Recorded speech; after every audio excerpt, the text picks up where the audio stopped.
चंदनपुर नाम के गांव में राधा नाम की एक लड़की अपने भैया भाभी के साथ रहती थी। राधा की भाभी कमला स्वभाव की बहुत खड़ूस और अत्याचारी थी। वो चाहती थी कि राधा की शादी किसी भी ऐरे गैरे से हो जाए, तो शादी का खर्चा करने से वो और राधा का भाई दोनों बच जाएंगे। इसलिए वो राधा के लिए रिश्ता ढूंढती रहती थी। एक दिन कमला बाजार जा रही थी। रास्ते में उसने देखा एक बहुत ही मजबूर और गरीब भिखारी लड़का अपनी बूढ़ी माँ की दवाई के लिए लोगों से भीख मांग रहा था। वो कमला के पास आता है और उससे कुछ पैसों की मदद मांगता है। मेरी मदद करो, मेरी माँ बहुत बीमार है और मेरे पास उनके इलाज के लिए बिल्कुल भी पैसे नहीं है। मैंने बहुत लोगों से काम मांगा पर कोई भी मुझे काम नहीं देता। मेरी मदद कर दो, आपकी बहुत मेहरबानी होगी। ये भिखारी लड़का मेरे बहुत काम का है।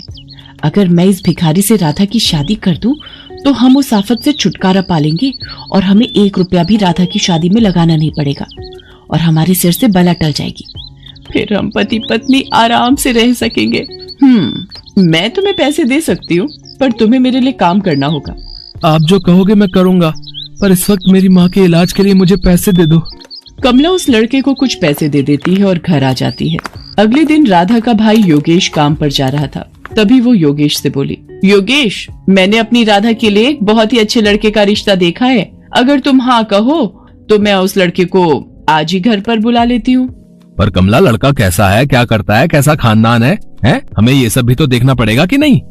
बस आ गई ना वही बात तुम्हारे दिमाग में। तुम तो सोचते हो कि मैं कमला की भाभी हूँ। माँ होती तो वो उसके लिए अच्छा रिश्ता ढूंढ कर लाती। रहने दो, तुम तो मुझे अपना समझते ही नहीं हो।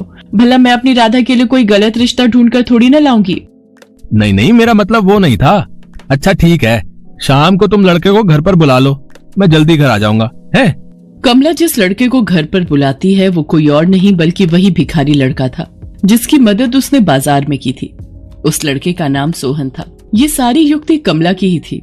उसने सोहन को अच्छे कपड़े खरीदने के लिए पैसे दे दिए थे ताकि वो देखने में अच्छे खानदान का लगे। सोहन तैयार होकर घर आ जाता है। सोहन की मजबूरी ये थी कि वो एक गरीब भिखारी था और कमला ने उसकी माँ के इलाज के बदले में जो शर्त रखी थी वो उसे मजबूरी में माननी पड़ी। सोहन की दूसरे शहर में एक बहुत बड़ी पोस्ट पर नौकरी लगी है। सोहन, पगार कितनी दे रहे हैं? जी वो 50। हाँ, मुझे याद आ गया। तुम्हारी माताजी से मेरी बात हुई थी। 50,000 रुपए। बहुत बढ़िया। तो कब जाना है तुम्हें? अगले हफ्ते निकलना होगा और माँ की तबीयत ठीक नहीं रहती, इसलिए माँ को भी साथ ही ले जाऊंगा और अब से वहीं रहेंगे। मैं चाहता था कि शादी अगले 2 दिनों में ही हो जाए और मुझे दहेज में कुछ भी नहीं चाहिए। तुम्हारे उच्च विचार देखकर मैं बहुत खुश हूँ सोहन बेटा, पर इतनी जल्दी हम कुछ तो तैयारी करना ही चाहेंगे। राधा मेरी इकलौती बहन है। अरे आप भी कैसी बातें करते हो? हम भी बेटा दहेज लेने और देने के बिल्कुल खिलाफ हैं। शादी अगले 2 दिन बाद ही होगी। कमला ने सोहन को सब कुछ समझा बुझा दिया था। बेचारा सोहन, उसे झूठ बोलना पड़ रहा था। योगेश भी उनकी बातों में आ गया और राधा की शादी सोहन के साथ हो जाती है। थोड़े बहुत कपड़े और सामान लेकर राधा अपने मायके से विदा हो जाती है। पर शादी के बाद सोहन राधा से कुछ भी नहीं छुपाता। वो उसे शुरू से लेकर आखिर तक की सारी सच्चाई बता देता है। और ये है सारी सच्चाई राधा। तुम अगर वापस अपने भैया के पास जाना चाहती हो तो मैं तुम्हें नहीं रोकूंगा। कमला भाभी ने मेरी शादी भले आपके साथ किसी भी तरह की हो, पर आप मेरे पति हैं और माँ जी मेरी माँ है। आप दोनों जहाँ रहेंगे मैं वहीं रह लूंगी। मैं वापस जाकर अपने भैया को और कष्ट नहीं देना चाहती।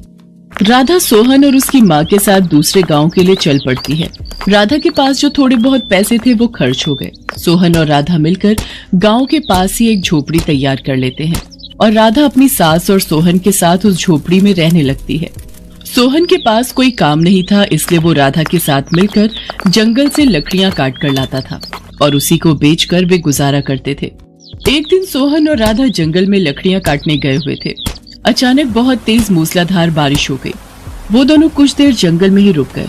तभी उन्हें किसी के कराहने की आवाज आती है। वो दोनों देखते हैं एक गहरे गड्ढे में एक बूढ़ा व्यक्ति गिरा हुआ है और बहुत ही कमजोर हालत में है। राधा और सोहन किसी तरह से उस बूढ़े व्यक्ति को गड्ढे में से बाहर निकालते हैं और अपनी झोपड़ी में ले जाते हैं और उस बूढ़े व्यक्ति की बहुत सेवा करते हैं। अगले दिन बूढ़े व्यक्ति को होश आता है। तुम दोनों ने मेरी जान बचाकर मेरे ऊपर बहुत बड़ा एहसान किया है। मैं पेशे से एक जादूगर हूँ। जंगल के रास्ते घर जा रहा था गड्ढा झाड़ियों से ढका हुआ था। शायद किसी ने जंगली जानवर को पकड़ने के लिए ही वो गड्ढा खोदा था। पता नहीं, शायद बारिश में नजर नहीं आया और मैं उस गड्ढे में गिर गया। तुम दोनों वहां नहीं आते तो मैं शायद बच भी नहीं पाता। बाबा, ये गरम गरम हल्दी वाला दूध पी लीजिए। अच्छा, तुम सब यहाँ रहते हो? सोहन उस बूढ़े जादूगर को अपनी सारी बात बताता है। अब तुम सबको परेशान होने की कोई जरूरत नहीं है। आज से ये झोपड़ी एक जादुई आलीशान झोपड़ी में बदल जाएगी और तुम जो कुछ भी मांगोगे वो पल भर में पूरा हो जाएगा। इतना कहकर वो बूढ़ा जादूगर वहां से चला गया और उनकी वो झोपड़ी आलीशान बन गई। अब राधा, सोहन और उसकी माँ आराम से उस आलीशान झोपड़ी में रहने लगे। उनके पास किसी भी चीज की कोई कमी नहीं थी। राधा, सचमुच तुम हमारे लिए लक्ष्मी रूप में आई हो। तुम्हारे आते ही हमारे सारे दुख दूर हो गए। माँ जी, मैं चाहती हूँ मैं कुछ दिनों के लिए भैया भाभी से मिलाऊं। हाँ हाँ, सोहन तुम्हें तुम्हारे मायके जरूर ले जाएगा। राधा बहुत सारे उपहार और मिठाइयाँ लेकर अपने भैया भाभी से मिलने जाती है। योगेश अपनी बहन राधा को देखकर बहुत खुश था, पर कमला की तबीयत बहुत दिनों से खराब थी। शायद उसने जो गलतियां की थी उनकी वो सजा भुगत रही थी। राधा, मैंने तुम्हारे भैया को सारी सच्चाई बता दी है।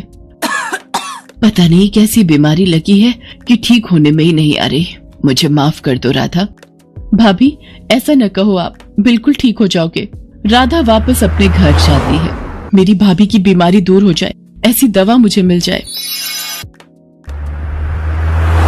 राधा वो दवाई अपनी भाभी को पिलाती है और उसकी भाभी बिल्कुल ठीक हो जाती है और राधा को गले लगा लेती है।